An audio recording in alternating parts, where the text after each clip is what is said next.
10, 11,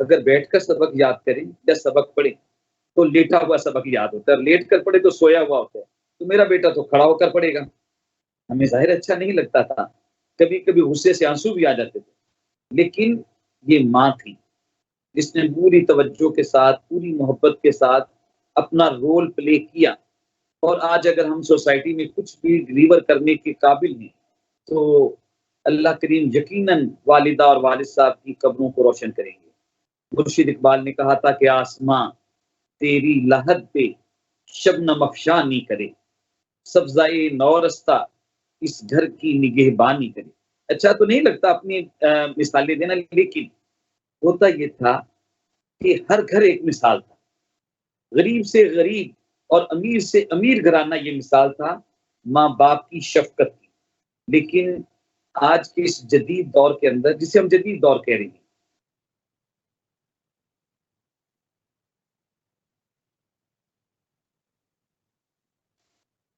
تربیت کے اندر ہر فرد کی ویلیوز کا بہت بڑا حصہ ہوتا ہے، بہت بڑا رول ہوتا ہے. مثلا ہمیں بتایا گیا کہ ایک غزوہ میں ایک صحابی جو شہادت کے مرتبے پر پہنچنے کو تھا، شدت پیاس سے انہوں نے پانی کہا. جو پانی پلانے والا تھا وہ بھاگ کر پہنچا، اور پانی کا پیالہ جب ان کے لبوں کو لگنے والا تھا تو ایک اور طرف سے آواز آئی، پانی. انہوں نے کہا پانی وہاں پہنچا دو. وہ پانی لے کر وہاں چلا گیا. اتنے میں تیسری طرف سے آواز آئی، اس نے اشارے سے کہا پہلے اسے پلائیں. وہ پانی لے کر وہاں پر پہنچ گئے، لیکن جب ان کے پاس پہنچے تو وہ جان جانے آفرین کے سپرد کر چکے تھے، شہادت واقع ہو چکی. دوسرے کے پاس پہنچے تب تک وہ بھی شہید ہو چکے تھے، اور جب پہلے کے پاس پہنچے وہ بھی شہید ہو چکے تھے. ایثار، ایثار، اپنی جان کا ایثار ہمیں ہماری تاریخ نے بتایا، اور جی ہمارے ماں باپ نے بھی ہمیں بتایا. لیکن اب کیا ہے، میں چونکہ ایجوکیشن سے وابستہ ہوں تو ماں یہ کہتی ہے بیٹے یہ تمہارا لنچ باکس ہے، بیٹو میں نے بڑی محبت کے ساتھ تمہارے لیے یہ ایگ بنایا ہے، اور یہ جو ایپل ہے نا اس کو میں نے بہت اچھی طرح دھو کے واش کر کے تمہارے لیے رکھا ہے، الگ جا کے ریسس میں اسے کھانا، کہیں سے دوستوں میں بانٹ. یہ کیا ہے؟ یہ سیلفشنس ہے. اس سیلفشنس کا نتیجہ کیا نکلتا ہے؟ جب ماں یہ کہتی ہے تو پھر گھر بھی تقسیم ہوتی.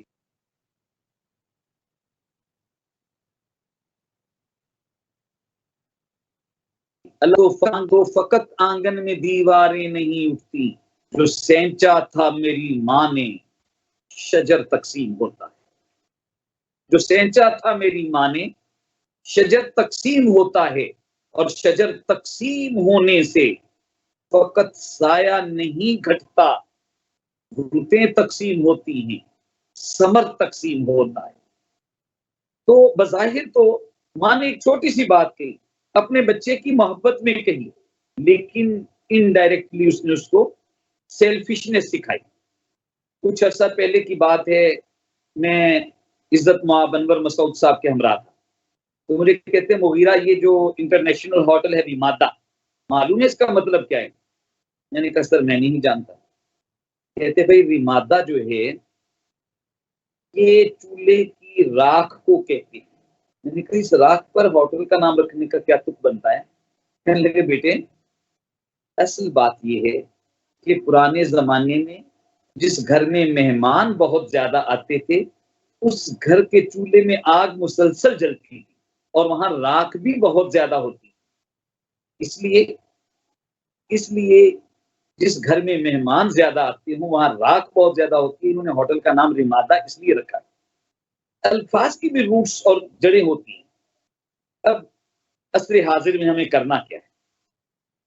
میں اپنے تمام سامعین اور ناظرین کو بڑے ادب سے یہ کہنا چاہتا ہوں کہ مائیں اگر فاطمہ تو زہرا بن جائیں تو بیٹے حسن اور حسین بن.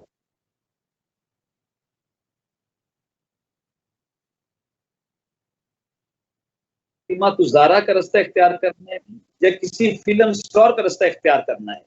آج یہ ایک المیہ ہے کہ ہر گھر کے اندر کیبلز موجود ہیں، ہر گھر کے اندر آپ کہہ لیں کہ وہ تمام ذرائع موجود ہیں سیلز کی شکل کے اندر.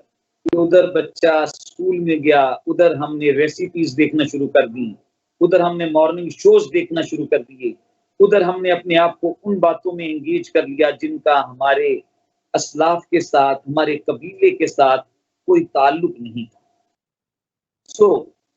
میں عبدالرؤف صاحب اور 72 نیوز کی تمام ٹیم کے ذریعے سب لوگوں سے یہ عرض کرنا چاہتا ہوں کہ ماں اگر اپنا رول پلے کرتی ہے، وہ جو بچہ تعلیم کے لیے نکلا تھا اور اس کے قافلے کے اوپر ڈاکوؤں نے حملہ کر دیا، پوچھا گیا ہر ایک مسافر سے تمہارے پاس کیا ہے، تمہارے پاس کیا ہے، جو جس کے پاس تھا سب کچھ لوٹ لیا گیا. جب اس بچے کے پاس ڈاکو آئے، انہیں کچھ نہیں ملا، آخر میں ڈاکوؤں کا سردار گیا. ڈاکوؤں کے سردار نے پوچھا تمہارے پاس کیا ہے، تمہارے پاس کیا ہے؟ اس نے کہا میری ماں نے میری قمیض کے اندر 40 دینار اس نے چھپا کر رکھ دیے تھے، سلے ہوئے. اس نے کہا جب باقی ڈاکوؤں کو 40 دینار نہیں ملے، وہ 40 دینار نہیں ملے، تو تم نے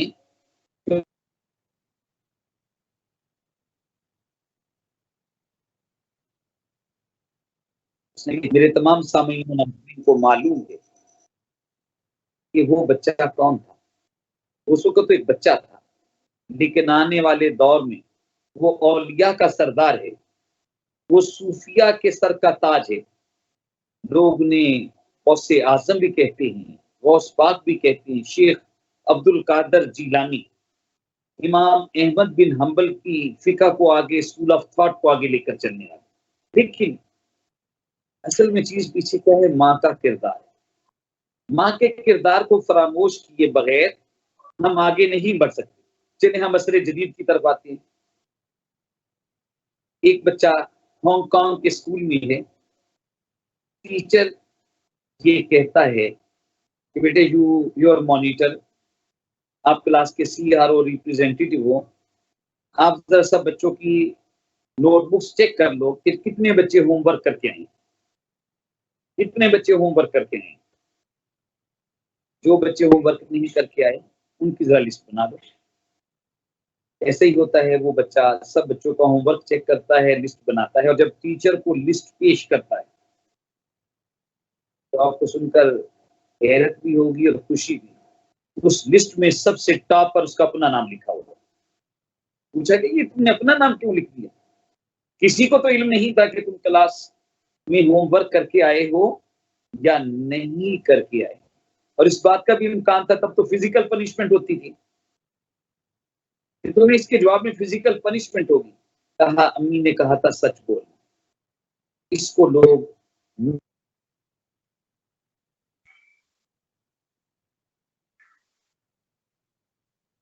تو سر بات ماں اپنا رول، ماں جب لقمہ توڑتی ہے نا اور کہتی ہے بسم اللہ الرحمن الرحیم، تو بچوں کو پتا چل جاتا ہے کہ کھانا کھانے سے پہلے بسم اللہ پڑھنی ہے.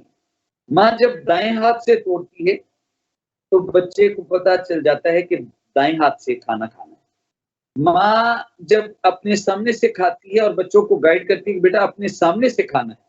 آج ہم تہذیب دوسروں سے مانگ رہے ہیں، مانگتے پھرتے ہیں اغیار سے مٹی کے چراغ، مانگتے پھرتے ہیں اغیار سے مٹی کے چراغ، اپنے خورشید پہ پھیلا دیے سائے.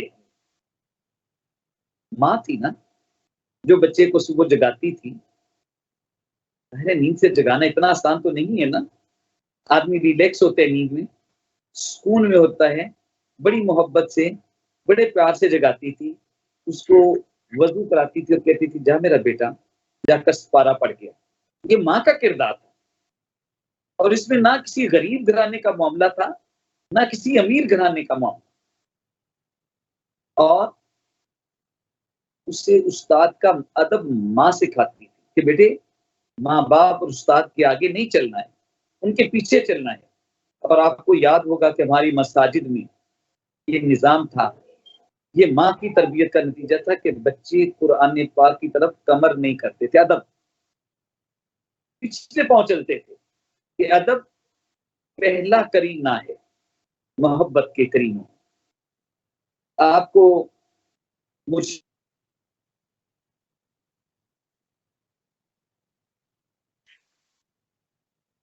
آپ کو یہ ہوگا کہ ان کے والد کا نام شیخ نور محمد تھا، لیکن آپ کو یہ پتہ ہے کہ اقبال، مرشد اقبال کیسے بنے؟ شیخ نور محمد انہوں نے اپنی معاشی اور مالی ذمہ داریوں کے حوالے سے انگریز کی جاب کر لی، ملازمت کر لی. اب جب امام بی بی کو پتا چلا تو انہوں نے کہا کہ انگریز کی جو نوکری ہے اس کی جو سیلری ہے وہ حرام ہے، وہ حرام میں کھاؤں گی اور میں پھر اپنا دودھ اس معصوم بچے کو پلاؤں گی، ایسا نہیں ہو سکتا. اس خاتون نے ایک بکری خریدی جو پیسے کچھ پس انداز کیے ہوئے تھے، اور ان پس انداز کیے ہوئے پیسوں سے اس نے اپنے دودھ کی بجائے اس بکری کا دودھ اقبال کو پلانا شروع کیا. اہمیں تو نہیں کہ جب اقبال انگلینڈ میں تھے اور والدہ کی ڈیتھ کی خبر پہنچی تو اس نے وہاں سے کہا تھا کہ آہ اب کس کو وطن میں ہوگا میرا انتظار، کون میرا ختنہ آنے سے رہے گا بے قرار. خاک مرکز پہ تیری لے کر یہ فریاد آؤں گا، خاک مرکز پہ تیری لے کر یہ فریاد آؤں گا، اب دعائے نیم شب میں اس کو میں یاد آؤں گا. سر یہ ماں ہوتی ہے جو تہجد کے وقت اٹھ کر، نیم شب کے وقت اٹھ کر وہ اپنے بچوں کے لیے دعا کرتی ہے. ماں کرتی تھی نا، اقبال نے خود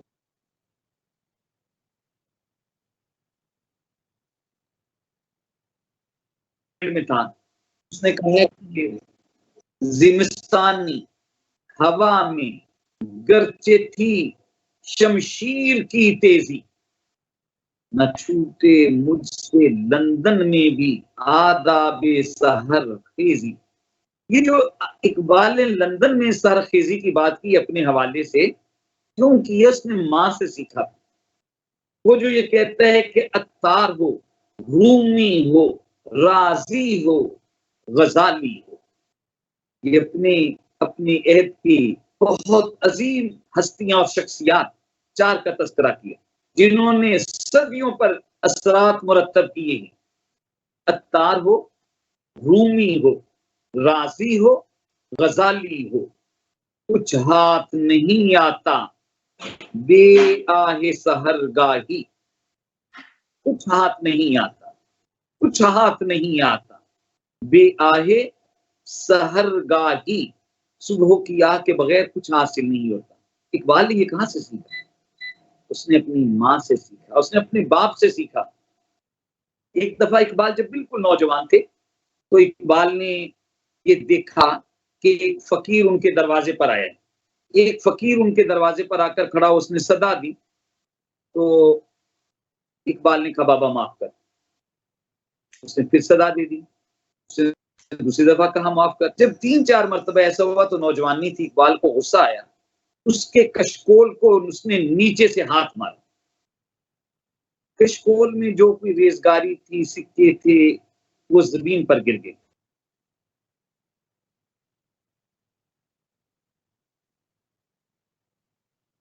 یہ سب اقبال کو دیکھا اور رونا شروع کر دیا.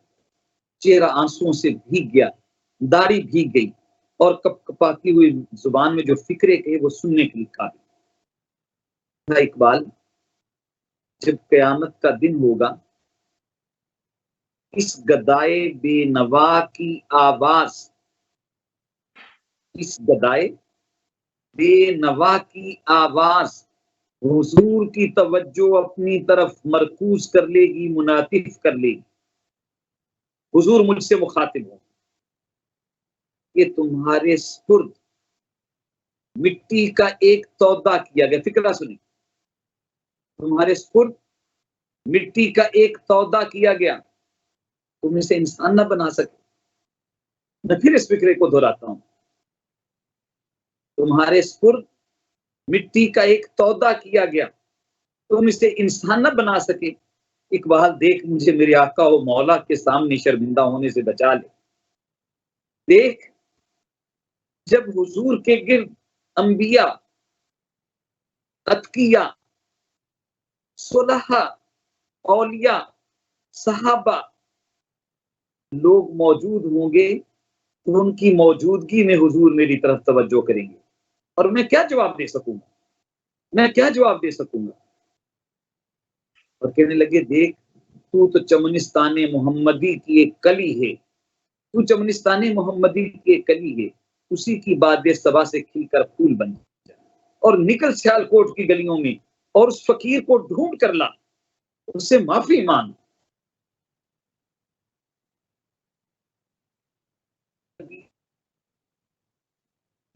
جس کے نتیجے میں اقبال بنتا ہے۔ ایک مرتبہ اقبال تلاوت کر رہے تھے، خوش الہان بہت تھے، بہت اچھی تلاوت کرتے تھے، اللہ نے بہت خوبصورت آواز دی تھی، سوز تھا آواز میں۔ والد پاس سے گزرے اور کہا اقبال مجھے تم سے ایک بات کہنی، مجھے تم سے ایک بات کہنی۔ اقبال ہمت نہ کر سکے، ہماری طرح آج کے دور کے بچوں کی طرح نہیں تھے کہ فوراً کہتے کہ ابا بتائیں کیا کہنا ہے، ضرورت ہی نہیں ہوئی۔ ادب پہلا کرینہ ہے، ادب پہلا کرینہ ہے محبت کے کرینوں۔ کہا چپ ہو گئے۔ ایک دفعہ پھر اقبال کو دیکھا قرآن کی تلاوت کر رہے ہیں، والد پاس سے گزرے، پھر کہا اقبال مجھے تم سے کوئی بات کہنی، پھر جرأت نہیں۔ تیسری مرتبہ جب انہوں نے کہا اور اقبال کا پیمانہ صبر لبریز ہو گیا تو آنکھیں جھکا لی، سر کو جھکا لیا اور کہا ابا جی حکم فرمائیں آپ نے کیا کہنا ہے۔ تو کہا اقبال قرآن کو ایسے پڑھ، قرآن کو ایسے پڑھ جیسے قرآن تجھ پر نازل ہو رہا ہے۔ اقبال نے کہا تیرے ضمیر پہ جب تک نہ ہو نزول کتاب، تیرے ضمیر پہ جب تک نہ ہو نزول کتاب، یہ راہ کشا نہ راضی نہ صاحب کشاف۔ کیا آپ سمجھتے ہیں کہ شیخ نور محمد اور ان کی والدہ کے بغیر مجھے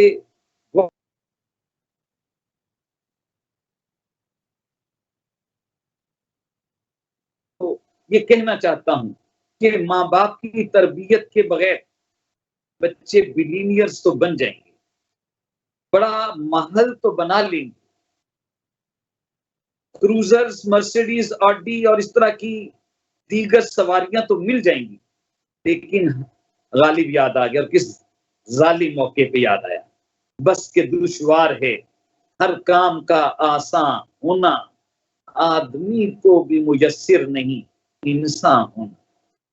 یہ پرچھائیاں ہوں گی، یہ انسان نہیں ہوں گے جو ماں باپ کی محبت کے بغیر، یہ درندے ہوں گی، یہ انسانوں کی رگوں سے ان کا آخری خون کا قطرہ نچوڑنے والے ہوں گے۔ وہ جو معروف ہے کہ ایک درویش ہاتھ میں چراغ لے کر شہر میں پھر رہا تھا، پوچھا گیا دن کی روشنی میں یہ چراغ لے کر کیوں پھر رہی ہیں؟ کہنے لگے جی انسان ڈھونڈ رہا ہوں۔ وہ کہا یہ جو سڑکوں کے اوپر انسانوں کی ریل پیل ہے یہ انسان نہیں ہے۔ کہا یہ کوئی کمتر درجے کی مخلوق ہے، میں تو انسان کو ڈھونڈ رہا ہوں۔ اور انسان کی جو صفات قرآن نے بیان کی، وَعِبَادُ الرَّحْمَنِ الَّذِينَ يَمْشُونَ عَلَى الْأَرْضِ هَوْنًا وَإِذَا خَاطَبَهُمُ الْجَاهِلُونَ قَالُوا سَلَامًا وَالَّذِينَ يَبِيتُونَ لِرَبِّهِمْ سُجَّدًا وَقِيَامًا وَالَّذِينَ يَقُولُونَ رَبَّنَا اصْرِفْ عَنَّا عَذَابَ جَهَنَّمَ إِنَّ عَذَابَهَا كَانَ غَرَامًا۔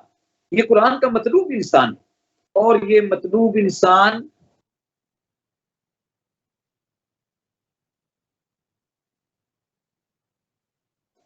مجھے 2-1 سال ہوتی ہیں ترکی جانے کا موقع ملا۔ جب وہاں کے احباب کو پتہ چلا کہ میں پاکستانی ہوں، تو اتنی محبت تو پاکستان کے لوگ نہیں کرتے جتنی محبت ان ترکی کے لوگوں نے کی۔ کونیا میں گیا پیر رومی کی بارگاہ میں حاضری کے لیے، اسپیشلی میں استنبول سے وہاں پر گیا۔ استنبول میں بھی، کونیا میں بھی اور باقی شہروں میں بھی جب جب لوگوں کو پتہ چلتا ہے یہ پاکستانی بہت محبت کرتے، اور معلوم کرنے پر ایسا کیوں ہے پتہ یہ چلا کہ وہ تحریک خلافت کا بدلہ چکا رہے ہیں، جس کو 100 سال ہو گیا۔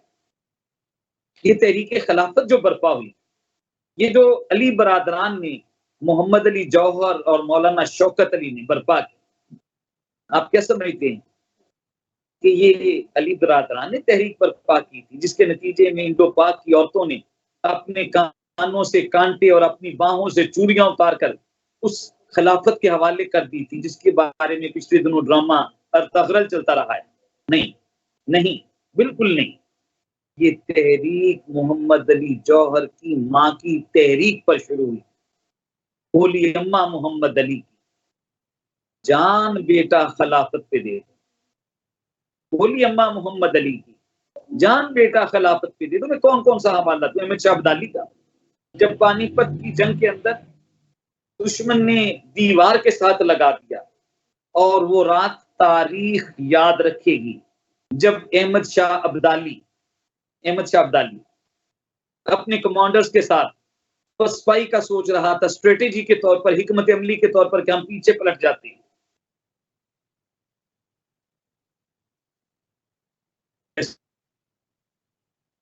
وہ شیرنی کی طرح دھاڑتی ہوئی اندر داخل ہوئی اور اس نے کہا احمد شاہ سنو، میں نے تمہارے باپ کی چارپائی پر آج تک کسی غیر مرد کو نہیں بیٹھنے دیا۔ میں فاحشہ نہیں ہوں، میں بدکار عورت نہیں ہوں، میں نے تمہیں سچا دودھ پلایا ہے۔ تم نے اگر، اور بڑا سخت لفظ بولا، تمہارے ان گماشتوں نے اگر شکست کا سوچا تو دفع ہو جاؤ میرے اس گھر سے اور کبھی داخل نہ ہونا۔ میں تمہیں قیامت کے دن دودھ کی 32 دھاریں نہیں معاف کروں۔ بس یہ چند الفاظ تھے جس نے سارا منظر بدل دیا۔ لوگ کہیں گے کہ احمد شاہ ابدالی پانی پت کا میدان جیتا تھا، میں کہتا ہوں نہیں، بالکل نہیں ہے۔ ماں جیتی، احمد شاہ ابدالی نہیں جیتا تھا۔ تحریک خلافت علی برادران نے نہیں چلائی تھی، ماں نے چلوائی تھی۔ مجھے یہاں فالیہ کا ایک واقعہ یاد ہے۔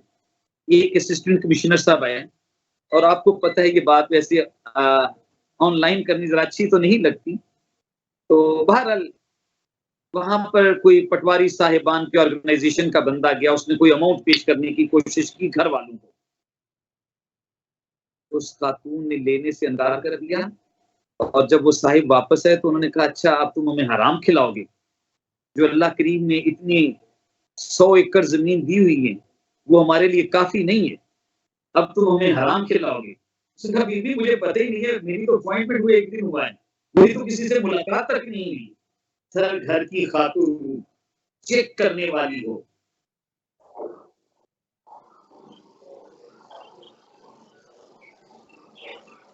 کردار سازی کرتی ہے، عورت کہتی میں فاقہ کر لوں گی، اور اگر عورت اپنا کردار بھول جائے تو نعیم صدیقی صاحب، اللہ ان کی قبر کو نور سے بھر دے، کیا خوبصورت بات نعیم صدیقی صاحب نے کہی کہ عورت کا تغافل تھا جس نے ہٹلر، چرچل اور اسٹالن اس دنیا میں بن جانے دی۔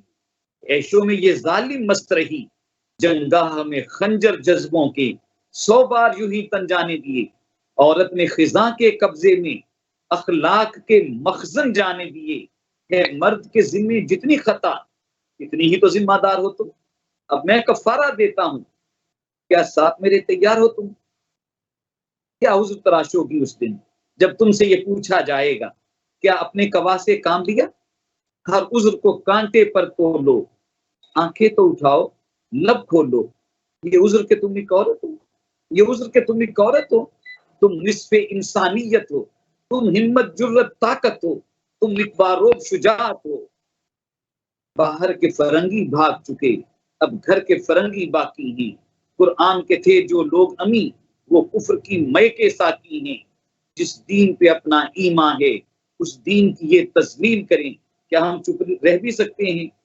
اب تم کو مجھ کو دونوں کو ان باطل کے معماروں کی تعمیروں سے ٹکرانا ہے۔ اب تم کو مجھ کو دونوں کو طوفانوں سے لڑ جانا ہے، اور تم سے اگر یہ ہو نہ سکے تو جاؤ الگ تم بیٹھ رہو، کچھ مجھ پہ کرم فرماؤ نہیں، آوارگیو اریانی سے للہ مجھے بہکاؤ نہیں۔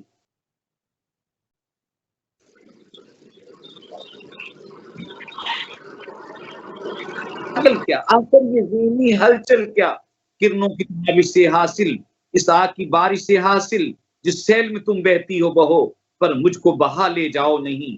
میں حق کا سپاہی ہوں، مجھ پر جادو کی طرح سے چھاؤ نہیں، جادو کی طرح سے چھاؤ نہیں، سینے کو میرے برماؤ نہیں۔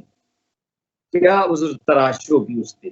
تو میری بہنیں بیٹیاں میری مائیں یہ بات سن رہی ہیں، ان کا ایک رول ہے، ان کا ایک کردار ہے۔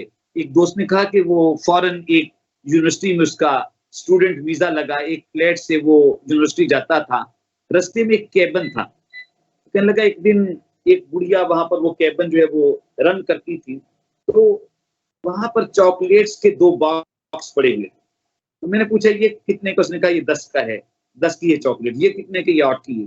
میں نے اٹھایا، دونوں ایک ہی کمپنی کی، میں نے ان کے انگریڈینٹس دیکھے وہ بھی بالکل سیم تھے، میں نے ان کا ویٹ دیکھا وہ بھی سیم تھا۔ تو میں نے اس خاتون سے کہا یہ 8 کی چاکلیٹ کیوں ہے اور وہ 10 کی کیوں ہے؟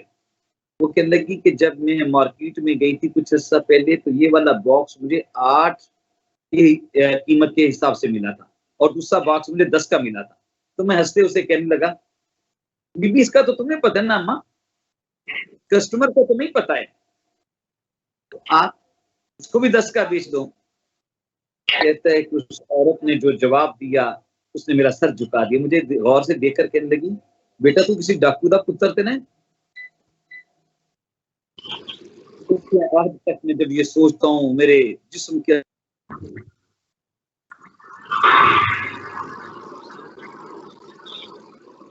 اس کی زیر تربیت جو بھی پرورش پائے گا اس کی ایک کریکٹر بلڈنگ ہوگی۔ میں بات شاید لمبی ہو گئی لیکن میں یہاں پر کس کس کا حوالہ کروں؟ اس بڑھیا کا نا دوں جس کو اس وقت بلایا گیا جب اس کے بیٹے کو پھانسی کی سزا ہونے لگی، اس نے آخری خواہش یہ ظاہر کی کہ مجھے میری ماں سے ملاقات کروائی، بلوا لیا گیا۔ تو آخر میں اس نے کہا ماں ادھر آؤ، میں تمہارے کان میں ایک بات کہنا چاہتا ہوں۔ تو پھانسی سے چند ساعتیں پہلے جب ماں قریب آئی اس نے اپنے دانتوں سے ماں کا کان کاٹ کھایا۔ ان کو ظالم آدمی مرتے وقت بھی اتنا برا کام کر رہے ہو؟ اس نے کہا صاحب اس مقام پر مجھے میری ماں نے پہنچایا، پہلے دن میں انڈا چوری کر کے لایا تھا اور میری ماں نے مجھے تھپکی دی تھی کہ لیا جیسے بھی انڈا کھاؤں، میرا حوصلہ بڑھا، پھر میں نے مرغی چوری کی، پھر میں نے بکری کا بچہ، اور پھر میں چوریوں میں آگے بڑھتا گیا، پھر ڈکیتیوں پر اتر آیا اور ڈکیتی کے دوران مجھ سے کچھ لوگ مر گئے۔ اگر میری ماں پہلے دن مجھے روک دیتی، میری تربیت کرتی، تو آج یہ دن سے نہ دیکھنے کو ملتا۔ حقیقت یہ ہے وہ ماں جس نے دیکھا کہ اس کے بچے کے پاس ایک کھلونا ہے، پوچھا بیٹے کھلونا کہاں سے لائے ہو؟ اس نے آئی بائیں شائیں کی، اس نے کہا نہیں مجھے صحیح سے بتاؤ، اور آخر منوا لیا کہ دکان سے وہ چوری کر کے لایا تھا۔ ایک دفعہ تو گھر میں اس کی طبیعت اچھی طرح صاف کی، پھر اسے بازو سے پکڑا اور اس شاپ پر لے گئی۔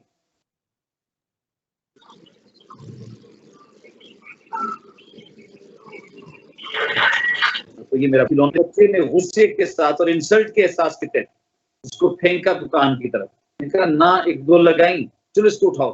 اٹھایا کہاں؟ جہاں سے جس طرح سے اٹھایا تھا اسی ریک میں اسی طریقے سے رکھو اور جاؤ انکل سے جا کر معافی مانگ کر آؤ، معذرت کر کے آؤ۔ آپ سمجھ سکتے ہیں کہ ایک بچے کی جب اس طریقے سے تربیت کی گئی ہو وہ بچہ کیسا بنے گا؟ میں حقیقت یہ ہے یہ سمجھتا ہوں کہ ماں کا کردار صرف ایک بچے کی تربیت میں نہیں، ایک گھرانے کی ساکھ میں اور ایک معاشرے کی تعمیر میں اتنا اہم ہے کہ اس پر PhD کے مقالے لکھے جا سکتے ہیں، لیکن وقت بہت زیادہ ہو گیا۔ میں نے شاید بہت سما خراشی کی ہے اپنے سامعین اور ناظرین کی۔ اس امید اور اس دعا اور اس یقین کے ساتھ اپنی بات کو ختم کرتا ہوں کہ اللہ کرے یہ آواز ہماری ماؤں کے دلوں کو بدلنے کا ذریعہ بن جائے۔ ہم صرف اپنے بچوں کی طرف ہی نہیں، پورے معاشرے کے اندر جو موجود بگاڑ ہے اس کو بناؤ کی طرف لانے کی کوشش کریں، کیونکہ یہ اصول ہے کہ بناؤ ہمیشہ غالب رہتا ہے اور بگاڑ ہمیشہ مغلوب رہتا ہے۔ اگر ہم کنسٹرکشن کی طرف بڑھیں گے تو انشاءاللہ وی آر ڈومیننٹ، ہم ہی غالب ہوں گے۔ وانتم الاعلون ان کنتم مومنین، اگر تم سچے ہو تم ہی غالب رہو گے۔ اللہ ہمیں سچائی عطا کرے، اور اللہ کرے کہ ہماری سوسائٹی کے اندر جو بہت قیمتی یونٹ ہے گھرانہ، اور گھرانے کا جو سب سے قیمتی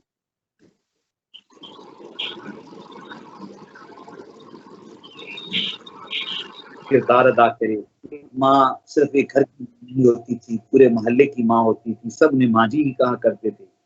اللہ کریم ہماری ان باتوں کو اپنی بارگاہ میں قبول کرے، اس طرح کہ معاشرے کے اندر تعمیر اور تطہیر کا کام آگے بڑھ سکے۔ میں ایک دفعہ پھر آپ کا بھی اور 72 نیوز کی ساری ٹیم کا، اور خاص طور پر اپنے بہت ہی اچھے بھائی ناصر عباس تارڑ صاحب کا شکریہ ادا کرتا ہوں، جنہوں نے مجھے یہ موقع فراہم کیا، اور میں چند معروضات، چند گزارشات آپ کی خدمت میں پیش کر سکتا۔ بہت شکریہ۔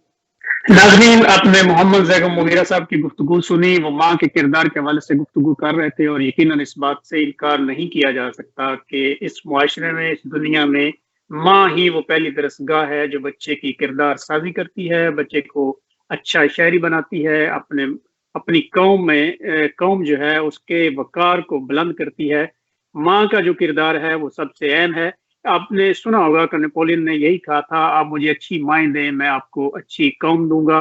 جب تک ہم میں سے ہر کوئی اپنی ذمہ داری کا ادراک نہیں کرے گا، اپنی ذمہ داری نبھانے کی کوشش نہیں کرے گا، ہم اخلاقی طور پر پستی کی طرف جائیں گے۔ ہم سب کو مل کر اپنی اپنی ذمہ داری اور مذہب کے ساتھ جڑنا ہوگا۔ ہمارا مذہب جو ہے ایک مکمل ضابطہ اخلاق ہے۔ ہمیں یہ جو جدید دور ہے اس سے باہر نکلنا ہوگا۔ ہمیں اپنے مذہب کے مطابق، ہمیں قرآن و سنت کے مطابق زندگی گزارنے کی کوشش کرنا ہوگی، تبھی ہم جا کر دنیا میں بھی اور آخرت میں بھی کامیابی حاصل کر سکتے ہیں۔ محمد زیغم مغیرہ صاحب، آپ کا بہت شکریہ، آپ نے وقت دیا اور اپنے ماں کے کردار کے حوالے سے بڑی مفصل گفتگو کی۔ انشاءاللہ آپ کو آنے والے وقت میں پھر زحمت دوں گا۔ اس سلسلے کو ہم جاری رکھیں گے تاکہ ہمارے معاشرے میں اس پروگرام کے ذریعے اگر بہتری آ سکے تو یقیناً یہ ہمارے لیے اور آپ کے لیے ایک بہترین ذریعہ ہوگا۔ تمام ناظرین کا شکریہ ادا کرتا ہوں۔ پروگرام کا وقت جو ہے وہ اپنے اختتام کو پہنچا ہے۔ انشاءاللہ آپ کی خدمت میں پھر حاضر ہوں گا۔ اجازت دیجیے، اللہ حافظ۔